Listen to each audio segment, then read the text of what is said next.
it underscores this idea that if we stay with the old system that we've all become very used to, it's been in place for about 300 years, a little bit more, of this central bank monetary system, which has served us very well, but which has elements that could be called extractive.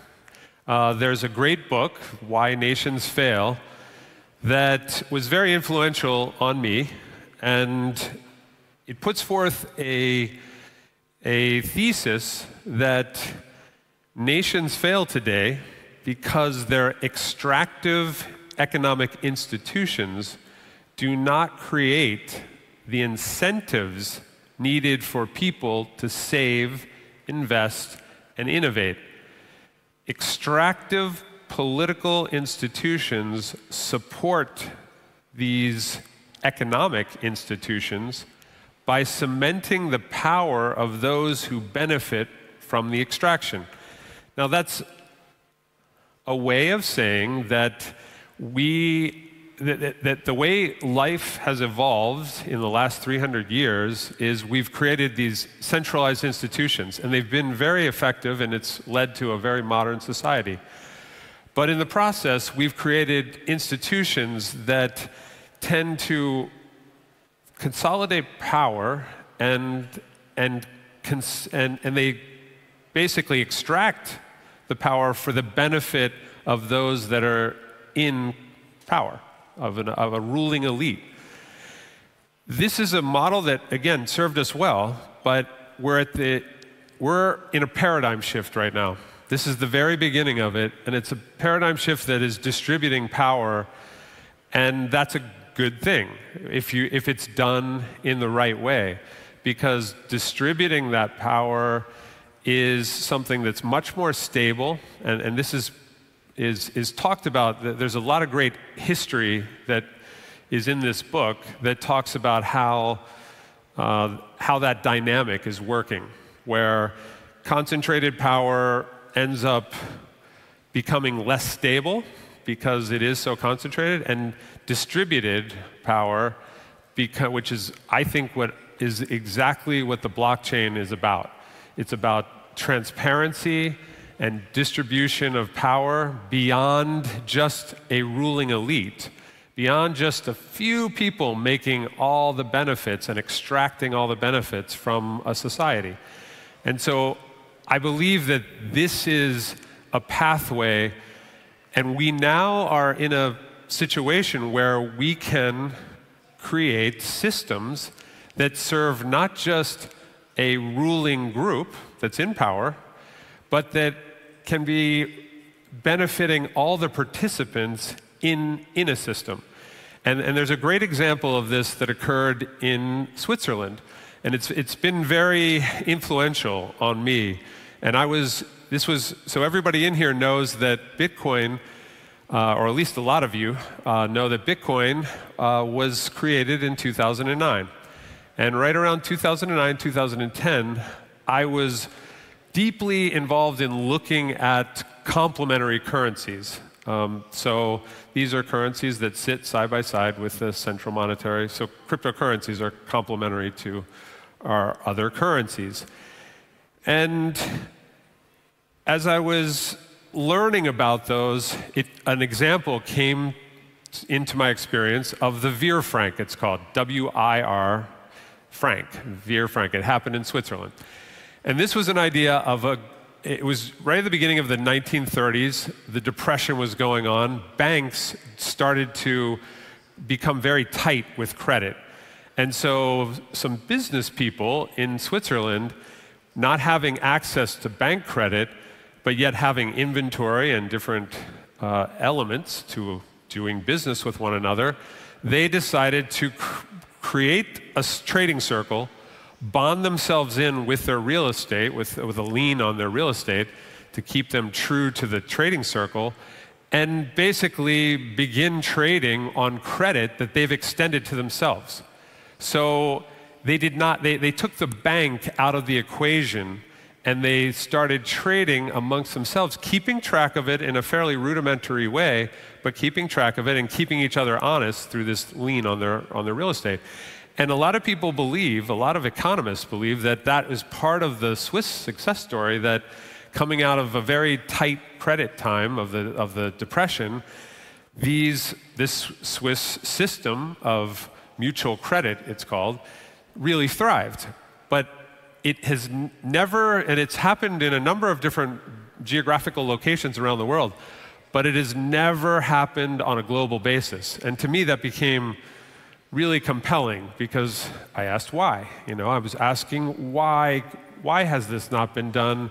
Because it seemed to be very beneficial, and it took banks out of the equation, because, as we've learned over history, whenever there is an opaqueness to a power structure, there is abuse. It just happens. It happens again and again.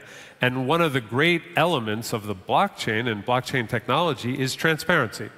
And we just tend to behave better as human beings when there's transparency.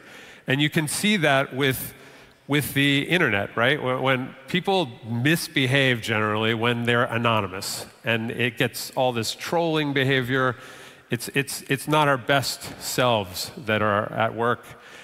And so the thought is that we need to have a system in place, or the starting point of a system is very much an authenticated system. So that's one of the first. I got ahead of myself. Prior to, as I started studying that and became very captivated by there being a better system possible, the elements that drove me on this were, how do we make, so we see great promise with Bitcoin, but how do we make sure that this scales? Because that's definitely been one of the issues with Bitcoin, that questionable if it could scale.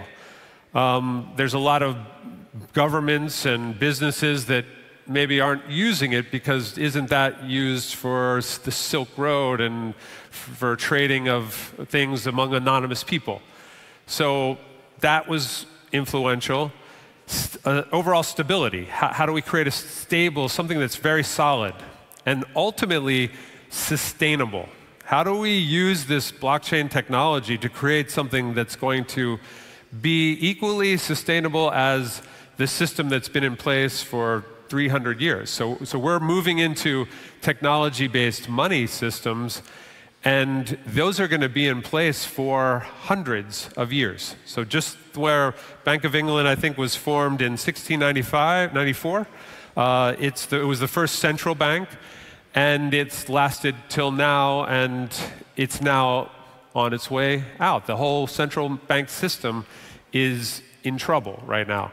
And there's another system coming into view, and this is what we're going to have for hundreds of years. And the question is, what is that system going to look like? And what are the elements that are needed? So I wanted to just give a bit of an overview of just 5 elements of DOS and what makes DOS different.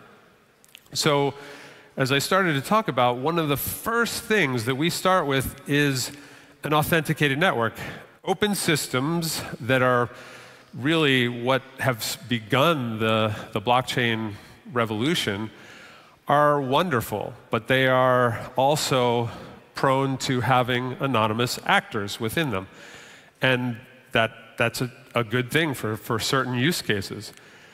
But again, when we're looking for something sustainable, having a fully authenticated network makes more sense. It made more sense to me. I just thought this is a way that we could comply with regulations, because there's always the government needs to be in the equation.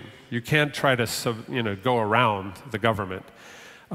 We need new systems that are going to allow there to be, for it to really scale, you're going to have the governments involved. And so to do that, you need to do something that is built into the DOS system, which is a KYC process, and that stands for Know Your Customer.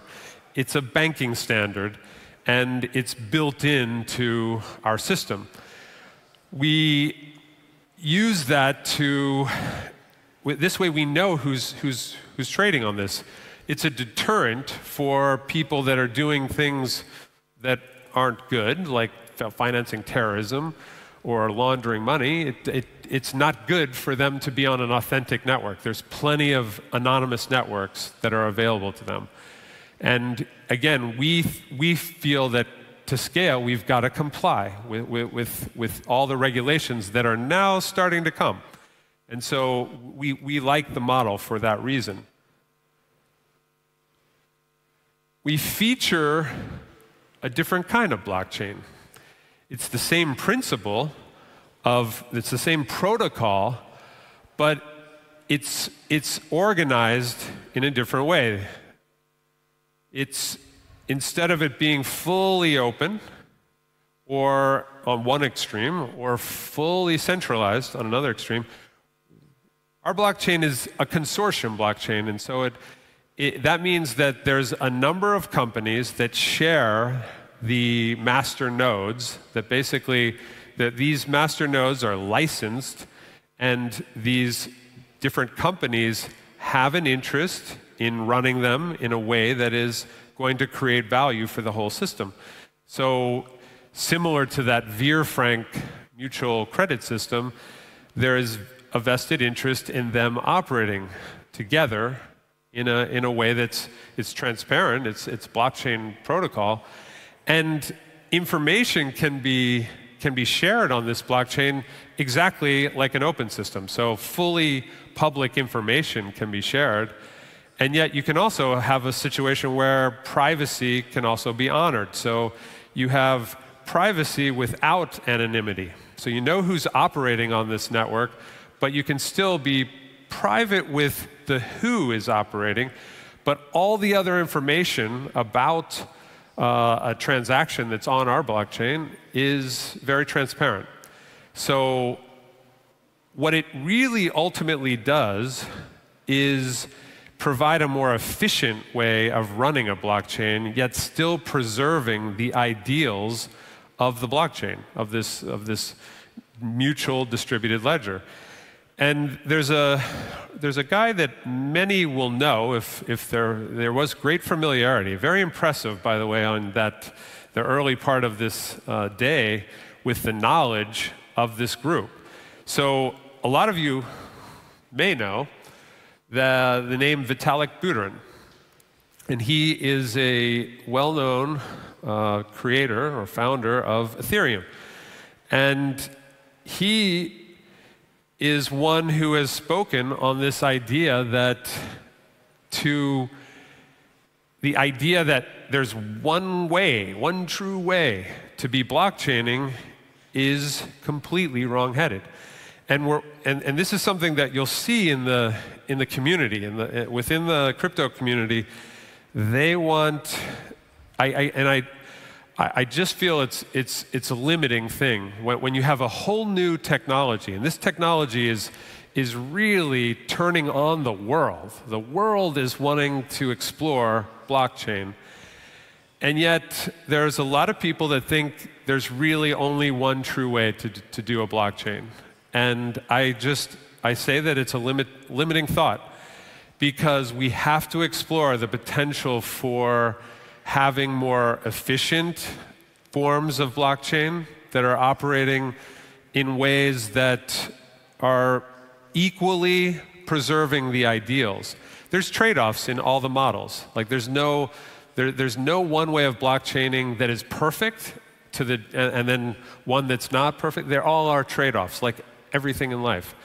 And so we just take our blockchain is very efficient, and what's possible because of that are 6-second blocks. Those are confirmed transactions within 6 seconds. It's highly scalable for transactions. And up here you can just get a sense of that Bitcoin at its current current rate is about 3 transactions per second.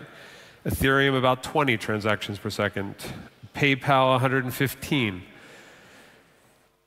You get into Visa, and they're capable of doing 56,000, but they're doing probably about 2,000. And this very efficient blockchain that is Dustcoin's blockchain is capable of 100,000 plus transactions per second. And we built this blockchain.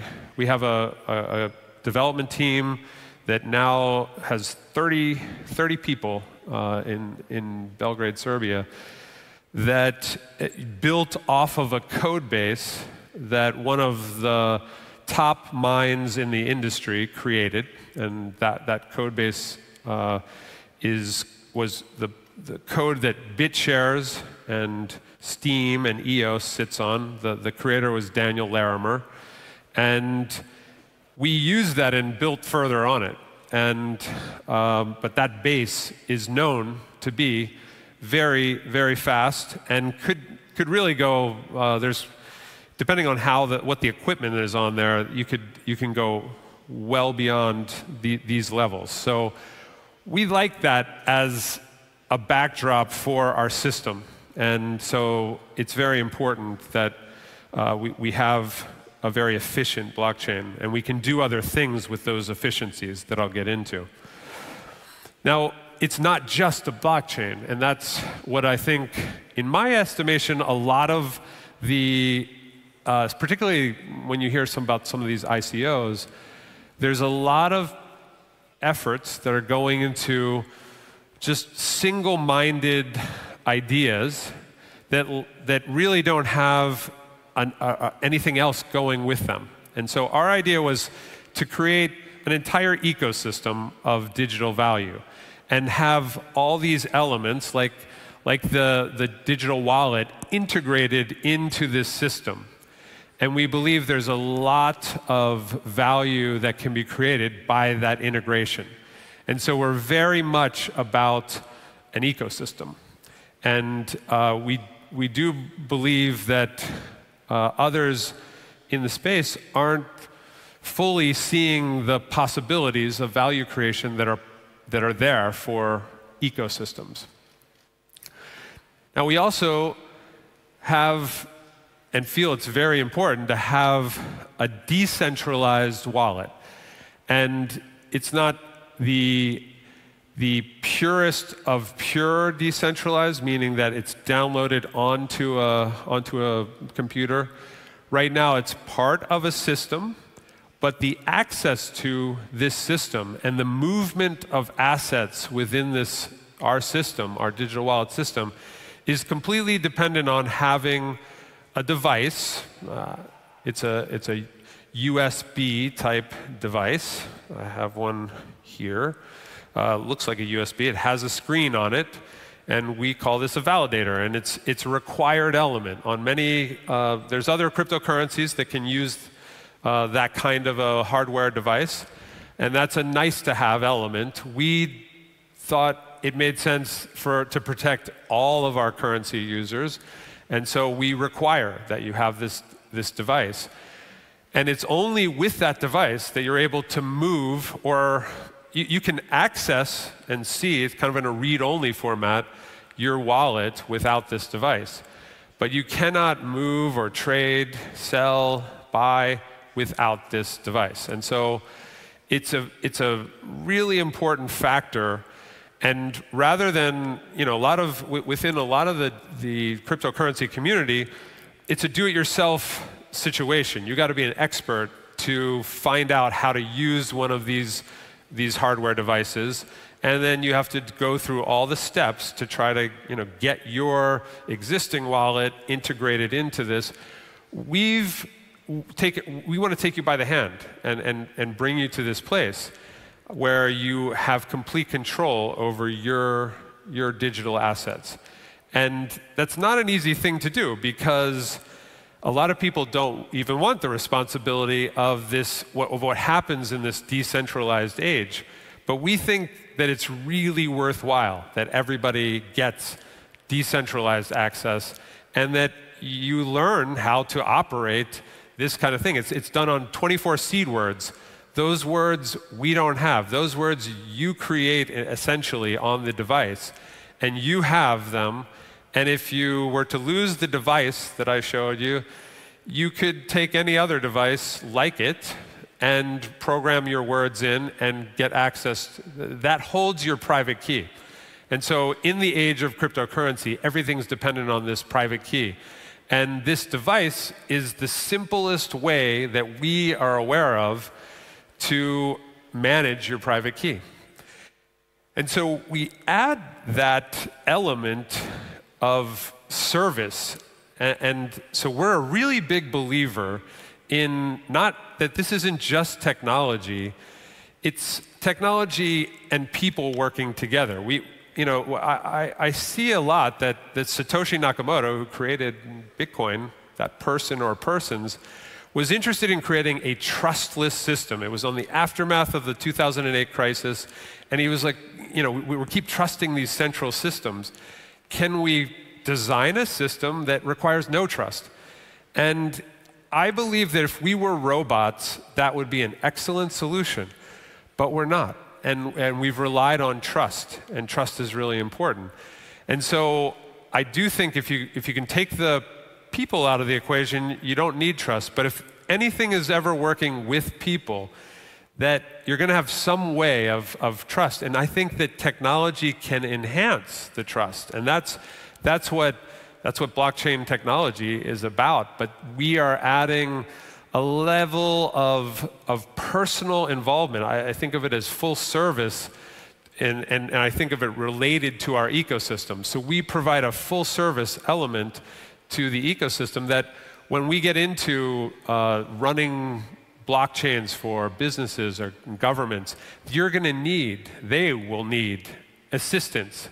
That when we get into smart contracts and running independent smart contracts for different companies and different individuals, there is not a perfect code that necessarily has been ever created. There's always potential for code not having glitches.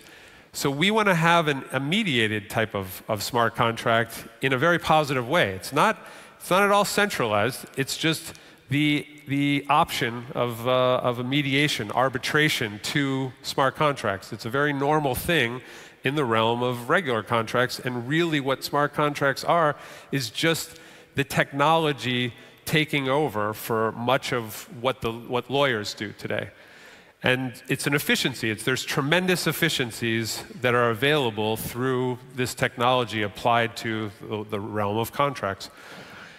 But the fifth and final element that we bring is we decided to use a system of incentivized marketing. And the idea for that, a lot of people will ask, why that? And there's a lot of people that feel that this kind of marketing is not legitimate. And there has been abuse of this kind of marketing in the past. And yet, we are very firmly supportive of this way of spreading the word and rewarding people. It really comes down to that. So, I would like to bring everyone's attention to the fact that a lot of people here are members of Facebook. And Facebook has built a huge network, and it's close to 2 billion people, I believe. And everybody on Facebook is creating their own content and sharing it with their friends. And most everyone on Facebook heard about it from one of their friends. And yet all the value that's being created is happening on the backs of everyone's privacy, everyone's content, everyone's marketing efforts. And yet the only people getting any value from this network is a central company called Facebook Inc. And they and the executives and the shareholders of that company extract all the value to them personally. And there's nothing, to me, that's the way it's been working for a long time. It's been central organizations extracting It's the colonial model, it's the imperial model. Like it's been working a lot. Is it the best way to orient? And are there better ways of doing this? I think there are. Why does no one in Facebook get a check every couple of weeks? Because, why does all that money go to Mark Zuckerberg and his friends? And so, we believe that it's all about networks. Networks is where value is going. This shift is happening from commodities into networks. And what we're finding with cryptocurrency is people don't know yet how to very accurately value networks. It's very new, and we're still coming into this, but it's all about networks. It's about what you can do on the network, who's on the network, how fast the network is, how much capacity is on the network. That's where value is today, and this is why Facebook is worth more than ExxonMobil. You have just connection servers to people, and it's worth way more than just huge tankards full of oil and all the riggings and all the ships going everywhere with oil. All that commodity is worth less than the connection between all the people. And so our view has always been, wouldn't it be a good idea to reward people as you're growing this network? Seeing how networks are very important to us and are important to the future of really everything, a future of value certainly, we wanted to create a way for people to benefit. Not just everyone benefits the same. No, they benefit commensurate with their impact on the growth. So the more someone is responsible for growing the network, the more that they would benefit from the value that's created. And so, we just really believe that that makes a lot of sense. So, in summary, there's 5 different factors: authenticated network, the consortium blockchain, the blockchain ecosystem, the decentralized wallet, and the incentivized marketing system. These are just 5 elements. There's many things in this space that we are doing a little different than other people because we have not stopped asking why. And I think it's in that why and the ability to follow that, knowing that there's going to be a lot of people that don't understand what we're doing. And we have to endure that. And we put on events like this, and this was, NetLeaders is a part of our ecosystem. And this event, the whole purpose of it is to extend to the community education about the space. And we've done similar education with the professional community in London. We just did on October 4th a forum for auditors, for accountants, because right now permission blockchains, which is what effectively we use, a permission blockchain, there's no auditing standard in the world right now. And so we funded this in London to do, we are moving the accounting industry to adopt a standard, to create a standard. We had, the Big Four was at that as well as many other accounting firms. And they were at that trying to figure out, well, how do we account? They don't even have it down how they account for Bitcoin. And we're needing them to account for, we want to know how to audit a permission blockchain. The open blockchain doesn't need it. It's fully transparent. But there's a lot of drawbacks to that as well. So again, there's trade-offs. And we just feel this balanced place is a place where there's a lot of value creation that's possible. And so we tend to always end up in the middle of these trade-offs. We look for that hybrid solution.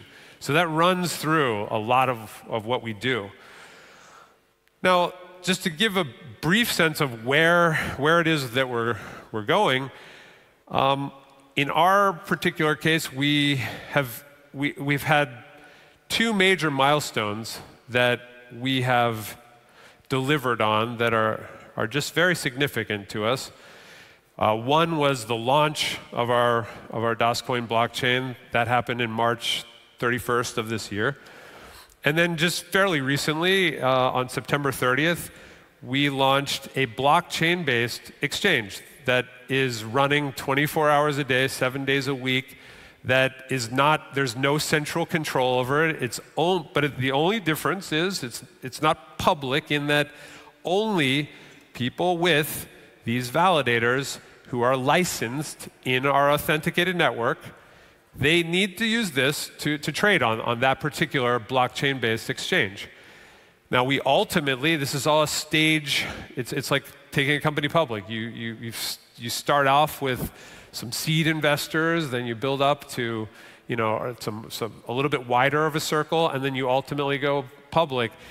In the world of cryptocurrency, and we're taking a track where we've started off within our authenticated network.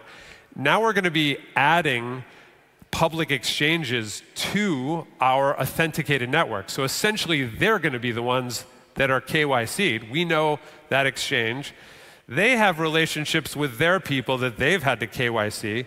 So we're kind of using the transitive property there.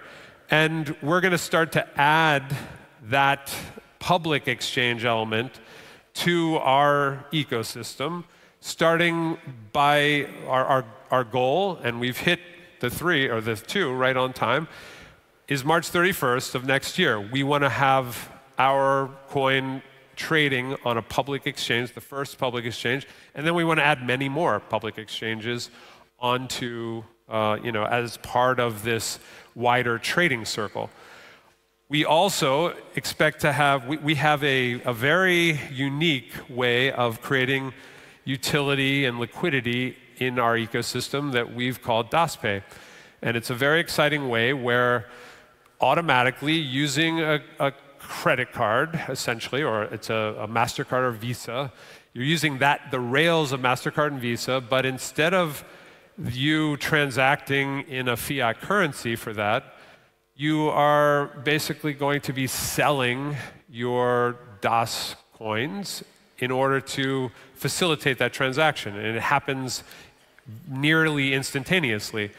And we see it as a great way that gets us past that chicken and the egg dilemma, that ultimately we will have merchants directly taking DAS coin, but initially, someone, a merchant, it's this classic chicken and the egg problem. The merchant's like, well, how many people do you have on there? And if you don't have a lot of people, the merchant's going to be like, well, come back once you have a lot of people. And then the users are going to be like, well, how many merchants do you have on? And they're going to say, well, come back to me when you have more merchants. So there's this huge chicken and the egg dilemma that affects many network businesses. So anything that's a network always has that dilemma. And on the other side, if you have a network that gets past that sticking point, it has these tremendous, what they call network effects, where it just starts to build and build and build. And that's why you have networks like Facebook that, geez, there could be so many social networks in this world, but there's really only one main one because of network effects. There's so many people on Facebook that, as far as the social network's concerned, why go anywhere else? And so it's because of that that we feel that this model is really important, because we do believe that in time, whoever is offering the service, that whoever cracks this equation is going to have tremendous longevity. Tremendous longevity. And it because of the network effects. So the key right now is figuring out what is that perfect solution, but we believe that people play a big role in that. And that's why we are really looking to have a more full service type of offering. We want to leverage people in the equation. We want to reward people that are expanding our network. It's all about networks. So it's just an important element to our DNA that I want to convey to everyone. And really, along the lines of the why, this quote comes to mind. and it's from Robert F. Kennedy. And he said, "There are those that look at things the way they are and ask why. I dream of things that never were and ask why not. And I believe that you can't stop it just at the dreaming." And so I think the why is where you start on the solution path. And then you got to start to ask, you got to put together a plan, and then you got to start asking why not, and you got to start moving on your plan. And that's been the philosophy of where, what's behind what DOS has been thus far and where we are right now. And so I just wanted to share that with everybody. So thank you very much, and I appreciate your time. Thank you.